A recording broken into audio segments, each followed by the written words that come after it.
नमस्कार, यहाँहरूलाई स्वागत छ युट्युब च्यानलमा। आज मैले आफ्टर एससी विभिन्न कलेज अथवा +2 इन्ट्रान्सको लागि चाहिने मोस्ट इम्पोर्टेन्ट एमसी क्वेसन लिएर आएको छु। कैथा ब्रिज कोर्सको नामले चिनिन्छ। आफ्टर एससी जे भन्दा पनि कुरा उयो, विशेष गरेर यसको उद्देश्य भनेको +2 मा पढ्नको लागि स्कलरसिप पाउनको लागि लिइने इक्जामहरूको क्वेसन एमसीक्यू क्वेसनहरू मैले यहाँ सेयर गर्दैछु। +2 इन्ट्रान्स साइन्स, म्यानेजमेन्ट, ह्युमेनिटिज, त्यस्तै गरेर यतापट्टि सिटिभिटीले लिने इक्जाम, त्यस्तै गरी एनइबीले स्कलरसिपको लागि लिने इक्जामको लागि यस्तो क्वेसनहरूको मस्ट भूमिका हुन्छ। आजको टपिक छ एसआइएनसिआई अथवा simple interest and compound interest. Conceptual कुराबाट सुरु गरौँ। इन्ट्रेस्ट भनेको के हो? Interest is a defined as the cost of borrowing money as in the case of the different charge on the loan balance. त्यसै गरी interest can be calculate in two way, simple interest and compound interest. विशेष गरेर interest भनेको चाहिँ पैसा सापट लिए बापत तिर्नुपर्ने एक्स्ट्रा मनीलाई चाहिँ के भन्छ? कम्पाउन्ड, इन्ट्रेस्ट भन्छ। interest भनेको के हो? Simple interest is calculated on the basis of principal, but whereas the compound interest is calculated on the basis of principal amount and also on the accumulated interest of the previous year. जस्तै simple interest भनेको हाम्रो केमा मात्र base हुने भयो? Simple interest भन्यो भने प्रिन्सिपलमा मात्र बेस हुने भयो। यदि कम्पाउन्ड इन्ट्रेस्ट भन्यो भने प्रिन्सिपल र प्रिभियस इयरको इन्ट्रेस्टमा पनि डिपेन्ड हुने भयो। यसबाट के चाहिँ फरक छ भने, जस्तै मैले एउटा इक्जाम्पल लिएँ, मैले 10 लाख रुपियाँ इन्ट्रेस्ट लिएँ र 5 वर्षसम्म त्यही 10 लाखकै बेसमा प्रिन्सिपल मानेर क्यालकुलेसन गरेँ भने चाहिँ त्यो सिम्पल इन्ट्रेस्ट भयो। अनि मैले चाहिँ 10 लाख लिएँ, यो वर्ष 10 लाखको मात्रै ब्याज बुझाउनु पर्ने भयो। अर्को वर्ष त्यो इन्ट्रेस्ट हुन्छ नि, त्यो यो वर्षको पहिलो वर्षको इन्ट्रेस्ट पनि प्रिन्सिपलमै कन्भर्ट हुँदै गयो भने त्यसलाई कम्पाउन्ड इन्ट्रेस्ट भन्छ। कम्पाउन्ड इन्ट्रेस्ट कहिलेकाहीँ इयरली हुन्छ, कहिलेकाहीँ हाफ इयरली हुन्छ। यो सिम्पल इन्ट्रेस्टको फर्मुला हो, सिम्पल पिटिआर अपन 100। कम्पाउन्ड इन्ट्रेस्टको फर्मुला के छ? यो मोस्ट इम्पोर्टेन्ट फर्मुला हो, टिक लाउनको लागि पनि सोधिरहेको हुन्छ। यहाँ कहिलेकाहीँ झुक्किन्छ, यो होल ब्राकेट नराखेर यहाँ 1 को ठाउँमा पी हुन्छ, त्यसमै धेरै जस्तो स्टुडेन्ट झुक्किरहेको हुन्छ। पी इक्वल टु के छ?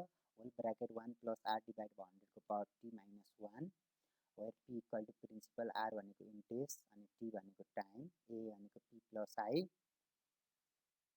अर्को कम्पाउन्ड एमाउन्ट भनेको -1 हुँदैन, A equal to P whole bracket 1 plus R divide by 100 को पावर टी, वेयर पी भनेको प्रिन्सिपल, आर भनेको इन्ट्रेस्ट रेट, टाइम भनेको टी, ए भनेको पी प्लस आई हो।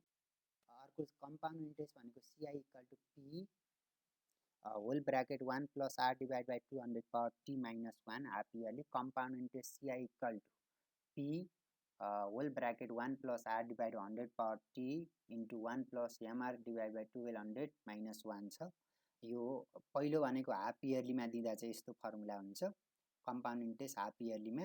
अर्को कम्पाउन्ड इन्ट्रेस्ट चाहिँ टाइम टी र एम, जस्तै 1 इयर 3 मन्थ दियो भने यो सेकेन्ड वान फर्मुला युज गर्छ।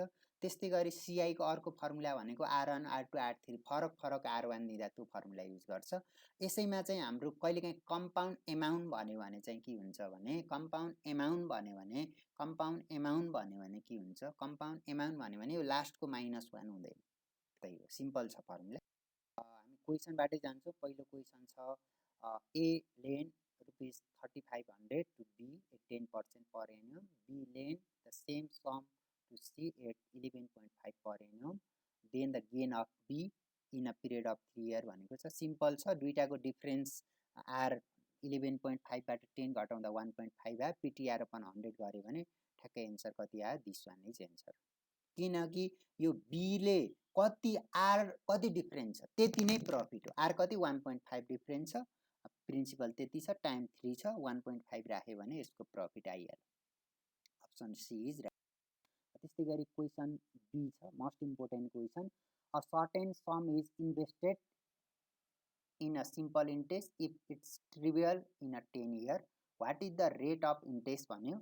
चारवटा अप्सन छ, त्यो मध्ये which option B is right कसरी, जस्तै मैले समलाई यक्स माने भने एसआई भनेको कति हुन्छ, ट्रिभियल हुन्छ एमाउन्ट भन्नुको मतलब एसआई चाहिँ 2x हुन्छ, therefore 2x equal to PTR of SI equal to के हुन्छ, पिटिआर अपन 100 फर्मुला लगायो भने यसलाई सिम्प्लिफाई गर्दा R equal to 20, simple.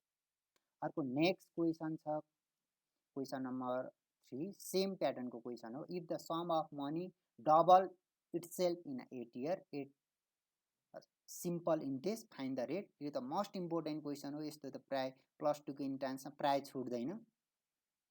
Let some x छ भने इन्ट्रेस्ट एक्स भयो, किनकि एमाउन्ट डबल भएको कारणले। रेट इक्वल टु के भयो, 100 into SI divide by principal into हाम्रो के आयो, टाइम गर्दा 12.5 आयो। सेम प्याटर्नको next question, this one also same type, find the rate at a simple interest at which a sum become 4 times of itself in 15 year. त्यस्तो छ भने के हुने भयो, ला कसरी, option B is right answer, sum x rate R, अनि amount चाहिँ यक्स प्रिन्सिपल छ भने त्यसको एसआई चाहिँ कति हुने भयो, 3x हुने भयो, किनकि एमाउन्ट 4 टाइम्स भनेपछि 4x हुन्थ्यो, 4xबाट यक्स गर्दा एसआई चाहिँ 3x आयो। यसलाई सिम्प्लिफाई गर्यो भने के गर्न सक्ने भयो हामीले, आर इक्वल टु 20% आयो। क्वेसन छ, at what rate percent per annum will the simple interest on a sum of money be 2/5 of the amount in 10 year। 2/5 of amount छ, जस्तै एमाउन्ट यसको चारवटा अप्सन छ, अप्सन डी राइट। जस्तै समलाई मैले x suppose गरेँ भने टाइम 10 छ, एसआई चाहिँ कति हुने भयो, 2/5 अफ यक्स भयो। एसआई आइसकेपछि एसआई पनि छ भने rate equal to 100 into SI divide by P into के बाँकी रह्यो, टी हुने भयो। त्यस कारणले गर्दा हाम्रो के आयो, 10 इयर टाइम लियो भने rate equal to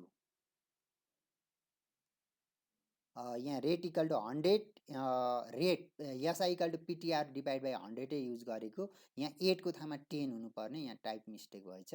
rate equal to के हुन्छ, 100 इन्टु यो 2x/5, 100 into SI by divide by P into time हुनुपर्ने, यहाँ टाइमको ठाउँमा 8 को ठाउँमा 10 हुन्छ, सिम्प्लिफाई गर्दा आर इक्वल टु 4%, सिम्पल छ। नेक्स्ट क्वेसन छ 6, sum of money at a simple interest amount to this one 20 to 40 in a 2 year and 2600 in a 5 year, what is the principal amount भनेको छ। Simple छ question, option B right answer. जस्तै यसमा के छ भने SI 3 इयरको SI कति हुने भयो, त्यो दुईटाबाट सबट्र्याक्ट गर्यो भने एसआई आइहाल्यो, किनकि हाम्रोमा के दिया छ, 2 इयर र 5 इयरको दिया छ। त्यस कारणले 3 इयरको दिइसकेपछि अब योबाट के निकाल्न सक्ने भयो हामीले, यो जुन यसबाट हामीले व्हाट इज द निकाल्नु पर्ने प्रिन्सिपल छ, यसलाई यसरी पनि बुझ्दा सजिलो होला।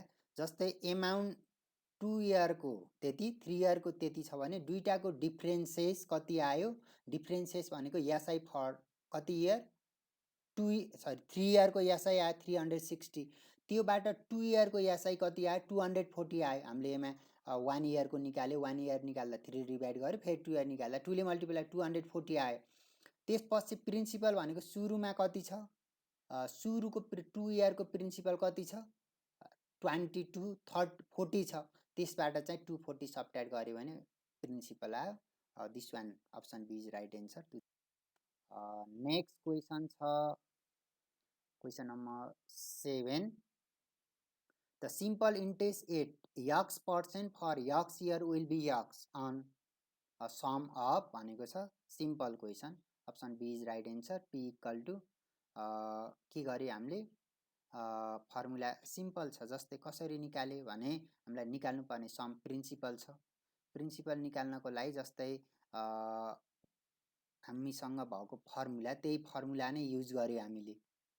निकाल्नु पर्ने हाम्रो के छ भने निकाल्नु पर्ने के छ, क्वेसनले के दिएको छ भने the simple interest at x% R equal to यति दियो, फर यक्स इयर यति दियो, विल बी यक्स यति दियो। विल बी भनेको सिम्पल इन्ट्रेस्ट यति छ भने सम कति होला भनेर प्रिन्सिपल निकाल्नु पर्ने छ। प्रिन्सिपल निकाल्नको लागि SI equal to PTR upon 100 formula हो भने पीलाई एकतिर राख्यो भने के हुन्छ, 100 इन्टु एसआई डिभाइड बाई बाँकी रहेको के छ टीआर हुने भयो। टी पनि यक्स आर पनि यक्स भन्यो भने x into 100 divide by x into x गर्दा एउटा यक्स क्यान्सल भयो, 100 divide by x, option B is right answer. यो पनि मोस्ट इम्पोर्टेन्ट क्वेसन। अब नेक्स्ट क्वेसन छ question number 8, a sum of 12,500 amount to this one in a 4 year at the rate of simple interest. What is the rate of interest भन्यो चारवटा option छ, option D right answer. कसरी SI भनेको त्यो दुईटाको different SI आयो। अब rate equal to same formula अथवा SI equal to PTR upon 100 गरे पनि भयो, R equal to 100 into SI divide by T into T P 100 जस्तै पिटिआर अपन 100 छ formula, PTR upon 100 SI equal to अनि पछि पी इक्वल टु कति हुने भयो SI into 100 divide by P into T, exactly same त्यही formula use गर्यो। 100 into SI भनेको 3000 डिभाइड बाई पी भनेको 12,500 इन्टु टाइम भनेको 4 इयर गर्दा 6% अप्सन डी। नेक्स्ट क्वेसन छ the difference between compound interest and simple interest on a sum of 15,000 for 2 years is this one, 96 rupees. What is the rate of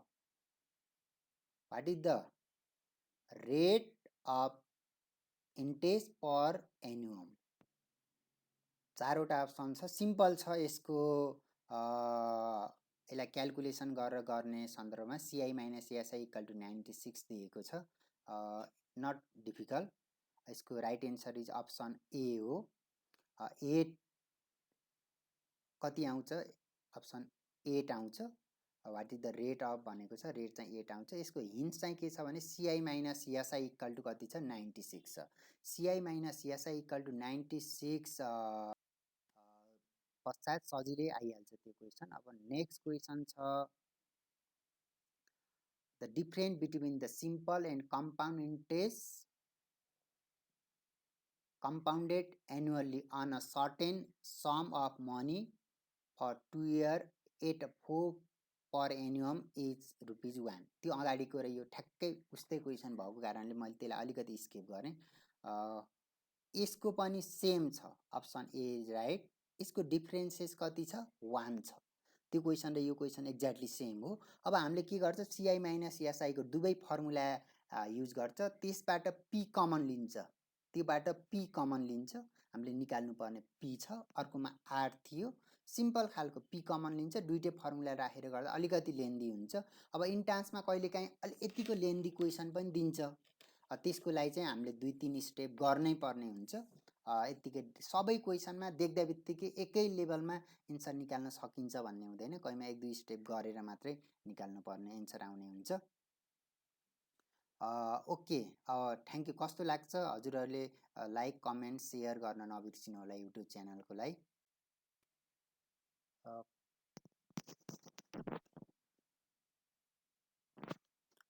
question number 12 रहेको छ, a part of certain sum of money is invested at a 9% per annum and rest at 12% per annum if the interest on in each case of the same period equal, then ratio of sum invested सबै same छ, are मात्रै different छ भने यसको ratio पनि के को आधारमा हुन्छ, आर के आधारमा रेसियो हुन्छ। अब रेसियो 12:9 गर्दा 3:4 आयो। सेम छ भने आर पनि एमाउन्ट पनि के रेसियोमा हुने भयो, आर कै रेसियोमा हुने भयो। टाइम पनि सेम छ अनि अर्को के यहाँ के भन्यो सेम पिरियड इक्वल, इन्ट्रेस्ट पाउने ब्याज पनि के भयो सेम भयो।